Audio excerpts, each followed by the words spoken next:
वालेकुम वरहमतुल्लाह। How are you students? उम्मीद है आप लोग खैरियत से होंगे और अपने पिछले तीनों यूनिट्स आपने कर भी लिए होंगे जर्नल पे और उसको लर्न भी कर लिया होगा। आज हम नेक्स्ट यूनिट स्टार्ट करने जा रहे हैं। ये हमारा कौन सा है? Unit number 11। यूनिट नंबर 11 क्या है? Expansion of solids and liquids. बस ये यूनिट हमारा कौन सी साइंस की ब्रांच से है? जी, फिजिक्स से। ठीक है, तो इसको फिजिक्स के पोर्शन में कीजिएगा। पहले हम इस फिजिक्स में कर चुके हैं इंट्रोडक्शन टू साइंटिफिक मेजरमेंट और उसके बाद अब ये वाला भी फिजिक्स में आएगा। Expansion of solids and liquids. आप सबको पता है सॉलिड्स क्या होते हैं, लिक्विड्स क्या होते हैं, गैस क्या होती हैं, क्या होती हैं? Good, they are the state of matter. और मैटर किसे कहते हैं? Matter is a substance which has mass and occupy space. Anything, कोई भी चीज जो वजन रखे और जगह घेरे वो क्या कहलाती है? मैटर कहलाती है। मैटर की फर्स्ट स्टेट सॉलिड के बारे में हम पढ़ेंगे, एक्सपेंशन ऑफ सॉलिड। सबसे पहले सॉलिड की क्वालिटी देख लेते हैं। सॉलिड के क्या कैरेक्टरिस्टिक है? Solids has definite shape and volume. Solid की डेफिनेट शेप होती है, खास शेप होती है और खास वॉल्यूम होता है। ठीक, क्यों होती है definite shape and volume? Because it has greatest binding energy. इनके मॉलिक्यूल्स के दरमियान बाइंडिंग एनर्जी या जोड़े रखने की जो एनर्जी होती है, एक दूसरे के साथ मिले रहने की एनर्जी, वो क्या होती है? ग्रेटेस्ट होती है, बहुत ज्यादा होती है, जिसकी वजह से इसके मॉलिक्यूल्स क्या होते हैं? एक दूसरे से बहुत करीब करीब होते हैं, टाइटली पैक्ड होते हैं। एंड लीस्ट काइनेटिक एनर्जी, और इनकी मॉलिक्यूल्स की मूविंग एनर्जी या काइनेटिक एनर्जी क्या होती है? बहुत लीस्ट होती है, जिसकी वजह से ये बिल्कुल अपनी मीन पोजीशन पे टू एंड फ्रो थोड़ा थोड़ा वाइब्रेट करते हैं। ठीक है, इसी वजह से सॉलिड्स की डेफिनेट शेप होती है और इसका डेफिनेट वॉल्यूम होता है।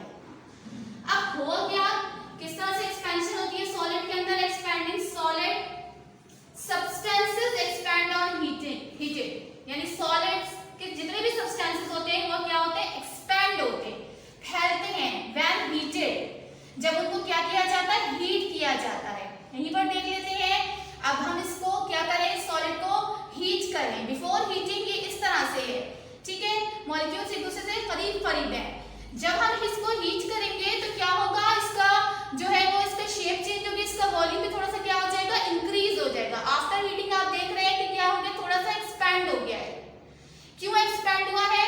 When we heat a solid its molecule vibrate more rapidly, the vibration takes more space, the molecule push each other further apart.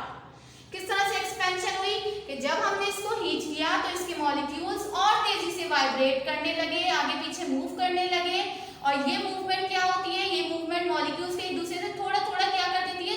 दूर कर देती है, जिसकी वजह से ये क्या हो जाता है? सॉलिड एक्सपैंड हो जाता है। यहाँ पर देख लीजिए कि थोड़ा सा कॉन्ट्रैक्ट है, लेकिन यहाँ पर क्या हो गया? आफ्टर हीटिंग ये सॉलिड एक्सपैंड हो गया है। ठीक, तो हीट करने से क्या हुआ? सॉलिड एक्सपैंड हो गए। हम ये अपने रोजमर्रा जो है वो लाइफ में इस तरह की एक्टिविटीज करते रहते हैं। आप देख सकते हैं यहाँ पर आपके पास ये बॉटल है, इसके अंदर ये मेटल कैप है। ठीक है, ये सॉलिड है, आप सबको पता ही। टाइटली क्या है? ये टाइटली बंद हुआ हुआ है, मुझसे नहीं खुल रहा। ठीक है, मैं इसको जितना भी खोलना चाह रही हूँ नहीं खुल रहा। अब मैं क्या करूँगी? इसको क्या करूँगी? थोड़ी सी हीट दूंगी, इसको हॉट वाटर में थोड़ा सा डिप करूँगी। तो अब होगा क्या? हॉट वाटर में डिप करने की वजह से ये मेटल थोड़ा सा एक्सपैंड होगा। एक्सपैंड होगा तो क्या होगा? ये अपनी सरफेस को छोड़ेगा और ये आसानी से क्या हो जाएगा? खुल जाएगा। ठीक, तो इस तरह से हम मेटल को हीट करेंगे तो क्या हो जाएंगे? एक्सपैंड हो जाएंगे। सॉलिड को जब हीट किया जाता है तो वो क्या हो जाता है? एक्सपैंड हो जाता है। आप घर में देख सकते हैं, जाम की शीशी नहीं खुल रही तो आप उसको थोड़ा सा हीट करें, हॉट वाटर में डालें उसके कैप की साइड को, तो वो क्या होगा? आसानी से ओपन हो जाएगा।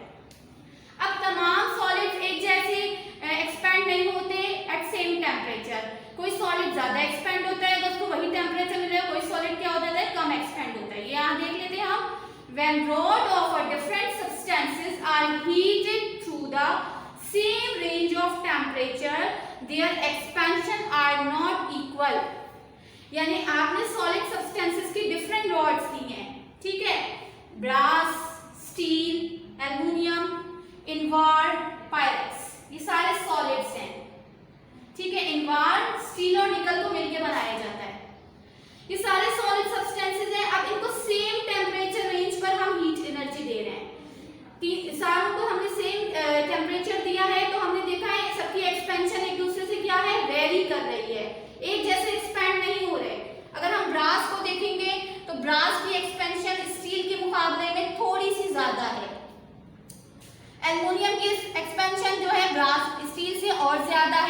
ज्यादा एक्सपेंड हो रहा है, ठीक है। यानी brass expand 1.5 time as much as steel, steel से 1.5 टाइम ज्यादा एक्सपेंड हो रहा है ब्रास। इसी तरह से एल्युमिनियम क्या हो रहा है, twice as much as steel, steel के मुकाबले में अगर हम इसको कंपेयर करें तो इसके मुकाबले में ट्वाइस एक्सपेंड हो रहा है, दुगना एक्सपेंड हो रहा है। इनवार जो है वो स्टील और निकल को मिलकर बनता है, दो मेटल्स को मिला के बनाया जाता है, अलॉय है, ठीक है। ये सब्सटेंस इनवार जब इसको हीट एनर्जी मिलती है तो ये वेरी लिटिल एक्सपेंशन, इसकी एक्सपेंशन बहुत थोड़ी सी होती है। इसी तरह से पायरस, इसके अंदर जो है एक्सपेंशन लो एक्सपेंशन, ये भी बहुत लो एक्सपेंशन देता है, ठीक है। पायरस ग्लास होता है, आप लेबोरेटरी में मुख्तलिफ इसके बीकर्स को यूज करते हैं, टेस्ट ट्यूब, ये सब पायरस की बनी हुई होती हैं, ठीक है। इसके अलावा केटल्स भी आती है, शीशे के बर्तन आते हैं, तो जब आप उसको स्टोव पे रखेंगे तो क्या होगा, बहुत लो एक्सपेंशन देंगे, इसलिए हम आसानी से उसमें जो है वो कुकिंग कर सकते हैं। Expansion of metal, expansion of metal में अब क्या है, यहाँ पर हमने क्या लिया, the difference in expansion of brass and iron में be shown by riveting together strip of brass and equal length strip of iron on heating the bimetallic strip। अब हमने यहाँ क्या किया है, हमने दो मेटल लिए हैं ब्रास और आयरन, इन दोनों को जोड़ दिया है, ठीक है। इक्वल लेंथ के लिए थे ये दोनों मेटल्स, इनकी स्ट्रिप्स ली थी और इनको क्या कर दिया था, जोड़ दिया था। अब क्या किया, इनको इस स्ट्रिप को, यानी जिसमें दो मेटल यूज हो, इस स्ट्रिप को हम क्या कहते हैं, बायमेटालिक स्ट्रिप, ठीक है। तो अब हमने क्या किया, इनको जोड़ने के बाद क्या किया है, on heating the bimetallic strip bend so that the brass is on the outside of the curve. अब देखिए यहाँ पर क्या हो रहा है कि जब इस बायमेटालिक स्ट्रिप को हमने हीट किया, बिफोर हीटिंग ये दोनों इक्वल लेंथ की थी, आफ्टर हीटिंग आपने क्या देखा कि ब्रास जो है इसका कर्व आउटवर्ड आ रहा है, ठीक है, ये बढ़ रही है as compare to the iron strip. तो हमने दोनों को सेम टेम्परेचर दिया, लेकिन ब्रास में एक्सपेंशन आपको ज्यादा नजर आ रहा है और आयरन में क्या है, लो एक्सपेंशन है। So that the brass is on the out of the curve, outside of the curve, the brass has become longer than iron, showing that it expand more than iron for the same temperature range। यानी metal हमने दो लिए थे, brass और iron, दोनों को same temperature range दिए, लेकिन हमने क्या देखा कि ब्रास में एक्सपेंशन ज्यादा हुई है और आयरन में क्या हुई है, एक्सपेंशन कम हुई है। तो इससे हमें क्या समझ में आया कि डिफरेंट मेटल्स को सेम टेम्परेचर रेंज दिया जाएगा तो इनमें एक्सपेंशन एक दूसरे से क्या करेगी, वेरी करेगी, डिफरेंट होगी। अब इस बायमेटालिक स्ट्रिप की बहुत सारी यूजफुल एप्लीकेशन है, देख लेते हैं। Useful application of bimetallic strip. The bimetallic strip has many useful application, one of which is thermostat। Bimetallic strip की एप्लीकेशन को हम बहुत सारी जगहों पे इस्तेमाल करते हैं, जिनमें सबसे ज्यादा अहम एप्लीकेशन इसकी क्या है, थर्मोस्टेट है। अब थर्मोस्टेट क्या होता है, thermostat it is a device used for maintaining a steady temperature. ये एक ऐसा डिवाइस है जो तेजी से बढ़ते हुए टेम्परेचर को क्या कर देता है, मेंटेन कर देता है, रेगुलेट कर देता है, बहुत ज्यादा बढ़ने नहीं देता, क्योंकि उसमें हम क्या यूज कर रहे होते हैं, बायमेटालिक स्ट्रिप यूज कर रहे होते हैं। और आपको पता है बायमेटालिक स्ट्रिप जब एक्सपैंड होती है तो क्या होता है, इसका स्ट्रक्चर चेंज होता है। अब यही वाली एप्लीकेशन हम थर्मोस्टेट में किस तरह से अप्लाई करते हैं, आइए देख लेते हैं इसकी वर्किंग। थर्मोस्टेट बना हुआ है आपके पास, यहाँ पर आपके पास एक बायमेटालिक स्ट्रिप आपको नजर आ रही है, ये इनवार की और ब्रास की बनी हुई है, ठीक है। यहाँ पर हमने देखा था आयरन और ब्रास को, थर्मोस्टेट में हमने किसको यूज किया है, इनवार को और ब्रास को।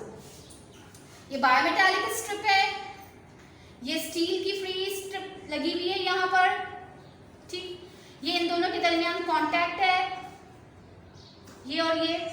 इसी तरह से ये टेम्परेचर सेटिंग नॉब है, टेम्परेचर सेट करने की नॉब है यहाँ पर, ये हिस्सा इंसुलेटर है, ठीक है। अब जैसे ही करंट फ्लो होगा, करंट पास होगा यहाँ पर और यहाँ पर, क्योंकि अभी सर्किट क्या है, ओपन हुआ है, डिस्कनेक्ट हुआ है, तो क्या करंट इसमें ट्रांसफर नहीं होगा। हम टेम्परेचर सेटिंग नॉब को प्रेस करेंगे इसके साथ जब ज्वाइन करेंगे तो अब करंट क्या होगा, डिवाइस में फ्लो होना शुरू हो जाएगा, क्योंकि आपका सर्किट कैसा हो गया है, क्लोज हो गया है। अब इसमें हीट एनर्जी ट्रांसमिट होगी, ट्रेवल करेगी, क्योंकि पर इसको इसके साथ ज्वाइन कर दिया तो हीट एनर्जी यहाँ पर भी आ रही है, यहाँ पर भी आ रही है। ये बायोमेटालिक स्ट्रिप है, इसकी नेचर आपको पता है, हीट एनर्जी गेन करने पर ये क्या हो जाती है, एक्सपैंड होती है और बैंडिंग शो करती है। यहाँ पर इसका ये फ्री एंड है तो इसकी बैंडिंग क्या होगी, इसकी बैंडिंग बैकवर्ड होगी। ये बैंड होगी, हीट एनर्जी बढ़ती जाएगी, हीट एनर्जी बढ़ने की वजह से ये स्ट्रिप बैंड होगी और बैक साइड पे जाएगी। ये बैक साइड पे जाएगी तो ये हिस्सा क्या हो जाएगा, ये डिस्कनेक्ट हो जाएगा। जैसे ही ये डिस्कनेक्ट होगा सर्किट आपका कैसा हो जाएगा, ओपन हो जाएगा।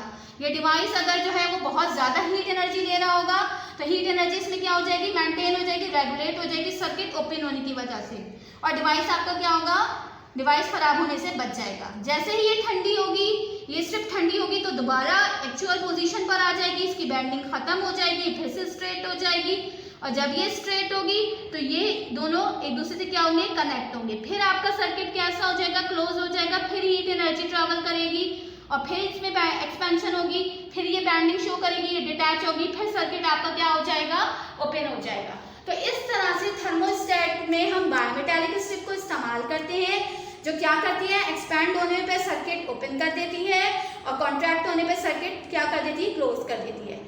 इसकी वजह से हीट एनर्जी क्या होती है, मेंटेन रहती है, टेम्परेचर क्या होता है, मेंटेन रहता है, बहुत ज़्यादा नहीं बढ़ता। ये थर्मोस्टेट आप कहाँ इस्तेमाल करते हैं, ये अपने मुख्तलिफ इलेक्ट्रॉनिक डिवाइसेस में हमारे पास रोज़मर्रा की इलेक्ट्रिक हीटर हैं, ओवन्स हैं, और आयरन हमारे घरों की आयरन है, लॉन्ड्री आयरन है, हॉट वाटर स्टोरेज टैंक है, फिश एक्वेरिया है, हीटर है, इन सब जगह पर हम थर्मोस्टेट को यूज़ करते हैं। और थर्मोस्टेट में होता क्या है, यही बायोमेटालिक स्ट्रिप इस्तेमाल होती है, जो क्या करती है, स्टेडी टेम्परेचर को मेंटेन रखती है, और जो है वो जितनी हीट एनर्जी बढ़ रही होती है वो आपके डिवाइस को ख़राब नहीं कर सकती। हीट एनर्जी खास पॉइंट पे आके रुक जाती है, टेम्परेचर आपका जो है वो डिवाइस में। चलिए बस देख लेते हैं एक्सपैंडिंग लिक्विड्स। ठीक है, हमें पता है कि लिक्विड मैटर की स्टेट है, ठीक है, और लिक्विड की कोई अपनी डेफिनेट शेप नहीं होती, but it has definite volume.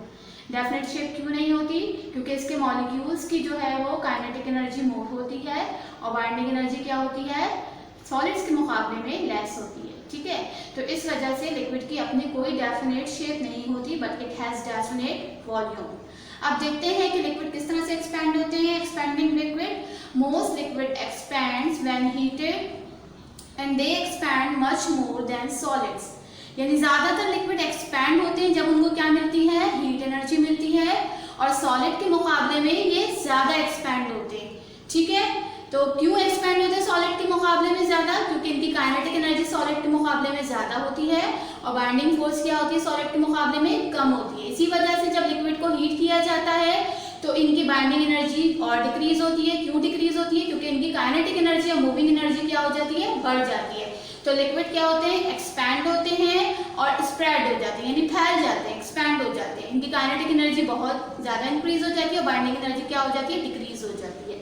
तो इस तरह से ज़्यादातर लिक्विड हीट होने पे क्या शो करते हैं, एक्सपेंशन शो करते हैं। हमारे पास एग्जाम्पल में है, आप देखते हैं expansion of mercury in thermometer when it is dipped in warm water. जब भी आप थर्मामीटर से अपना बॉडी टेम्परेचर चेक करते हैं और आपको फीवर होता है तो आप कोई सा भी थर्मामीटर यूज करें, आप देखते हैं अगर अल्कोहलिक होगा या मरकरी होगा तो होगा क्या, उनमें एक्सपेंशन होगी। इसी तरह से वेदर टेम्परेचर नोट करने के लिए जब हम थर्मामीटर टेम्परेचर यूज करते हैं थर्मामीटर को, तो वहां पर भी क्या होता है, हम एक्सपेंशन देखते हैं। तो मरकरी क्या होता है, मरकरी थर्मामीटर को अगर हम वार्म वाटर में डिप करें तो क्या होगा, एक्सपेंशन होगी। क्यों एक्सपेंशन होगी, क्योंकि मॉलिक्यूल की काइनेटिक एनर्जी बढ़ जाएगी और वो क्या हो जाएंगे, एक्सपैंड हो जाएंगे।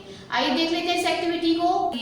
एक कोल्ड वाटर लिया है और इस बीकर में क्या है, हॉट वाटर है। ठीक है, अब देखिए ये मरकरी थर्मामीटर है, जब मैं इसको क्या करूंगी, वार्म वाटर में डालूंगी तो क्या होगा, ये एक्सपेंशन शो करेगा, ये एक्सपैंड हो जाएगा। ठीक है, अभी देख लीजिए ये इसकी रीडिंग 30 से अबव है, 30.5 है। अब जब मैंने इसको वार्म वाटर में डाला, देखिए ये कितनी तेज़ी से ऊपर जा रहा है, एक्सपैंड हो रहा है, 40 पे आ गया, देखिए 40 से अबव 45, और इसी तरह से मरकरी का लेवल क्या हो रहा है, अप हो रहा है। इसका मतलब मरकरी क्या हो रहा है, वार्म वाटर में डालने के बाद एक्सपैंड हो रहा है। इस थर्मामीटर को हमने वार्म वाटर में डाला तो ये क्या हो गया, एक्सपेंशन शो कर रहा है। अगर इसके कंपैरिजन में मैं इसको क्या करूंगी, कोल्ड वाटर में डालूंगी, देखिए तेज़ी से ये नीचे आ रहा है, 40, बिलो 40, 30, ठीक है। तो इसका मतलब अगर इसको कोल्ड वाटर में डाला जाएगा तो कॉन्ट्रैक्शन होगी, और हॉट वाटर में अगेन डाल दिया जाएगा, वार्म वाटर में, तो अगेन क्या हो जाएगी, एक्सपेंशन। इस तरह से जब लिक्विड्स को हीट एनर्जी मिलती है तो क्या होते हैं, एक्सपैंड होते हैं। होमवर्क देख लेते हैं गर्ल्स अपना। हमारे पास होमवर्क क्या है, होमवर्क है डू क्वेश्चन 1 to 4, यानी 1 से 4 तक आपको क्वेश्चन करना है, and learn it from unit 11। Unit 11 में क्वेश्चन 1 से 4 तक करना है, उसको याद भी करना है। आज देख लेते हैं 1 से लेकर 4 तक हमारे पास क्वेश्चन मौजूद है पेज नंबर 91 पे। क्या क्वेश्चन है, why do most solid expand on heating, ठीक है। How can you prove by experiment that metal expand at different rates on heating, अभी पढ़ा है हमने। What is thermostat and what is it used for, ये भी हमने डिस्कस किया है। What happen to liquid when they are heated, अभी हमने डिस्कस किया है। देख लेते हैं, आपको ये टॉपिक मिलेगा, इसके आंसर आपको मिलेंगे पेज नंबर 85 पे, ठीक है। 1 to 4 के आंसर आपको यहीं से सर्च करने हैं। उम्मीद है आप कर लेंगे। अब तो आप जो है वो आप 4th यूनिट पे आ गए, 3 यूनिट्स हमारे कंप्लीट हो गए हैं, तो कीजिएगा इसको। हमने जो है लास्ट काम जो है वो मैंने जो आपको होमवर्क दिया था इसी तरह से किया होगा आपने, देख लीजिएगा, साफ सुथरा काम कीजिएगा। क्वेश्चन 3 था हमारे पास, कंप्लीट द फॉलोइंग रिएक्शंस।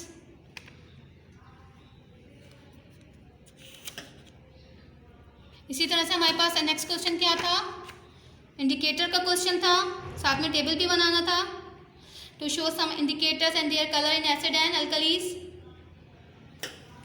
और लास्ट हमने क्या कहा था, एक्टिविटी, ठीक है। उम्मीद है आपने इस तरह से काम किया होगा। ओके, अगले लेक्चर में मुलाकात होगी। अल्लाह हाफ़िज़।